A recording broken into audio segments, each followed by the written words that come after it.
But romanticized nostalgia is not the main reason that people cling so tenaciously, often even angrily, to what is essentially the adult version of Santa Claus, the Easter Bunny, and the Tooth Fairy.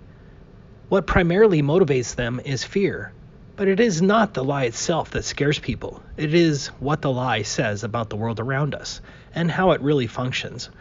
For if NASA was able to pull off such an outrageous hoax before the entire world and then keep that lie in place for 4 decades, what does that say about the control of the information we receive? What does that say about the media and the scientific community and the educational community and all the other institutions we depend on to tell us the truth? What does that say about the very nature of the world we live in? This is what scares the hell out of people and prevents them from even considering the possibility that they could have been so thoroughly duped. It's not being lied to about the moon landings that people have a problem with. It is the realization that comes with that revelation. If they could lie about that, they could lie about anything. Dave McGowan, wagging the moon doggy. I think it was maybe Jeranism or Globebusters or both who first mentioned this, but this is a terrific proof of the fake moon landings, and it deals with how much illumination there would have been on the lunar surface according to the heliocentric model. The inverse square law describes the intensity of light at different distances from a light source. Every light source is different, but the intensity changes in the same way, meaning this is a law for all light sources. The intensity of light is inversely proportional to the square of the distance. This means that as the distance from a light source increases, the intensity of light is equal to a value multiplied by 1 divided by d squared. Here are the simple equations.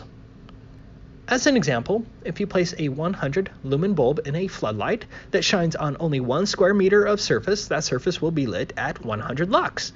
However, if you back the floodlight away to shine on 4 square meters, the surface is now lit with 25 lux. The full moon, which is supposed to be reflecting sunlight, has an illuminance up to 1 lux on the Earth's surface. That's not substantial, but a full moon has enough illuminance to read from it here on Earth. It is allegedly 376,285 kilometers to the moon, from Earth's surface to moon surface. Let's assume our Apollo astronaut is 0.01 kilometers, or 1 meter, above the surface of the moon. We now plug the numbers into our inverse square law equation to find the intensity of the moonlight at the surface, solving for intensity at distance 2. I have the numbers on the printout, but you can see for yourself the problem. Sunlight has an illuminance up to 128,000 lux on Earth. That's pretty bright. That's as bright as it gets.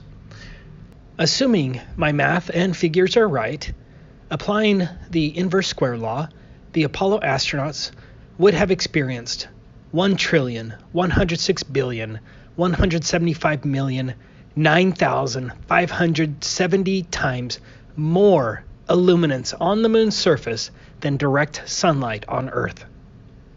Essentially, based on the inverse square law, at the moon's surface, the light would have been the most blinding light imaginable, and there should have been no photographs possible on the lunar surface.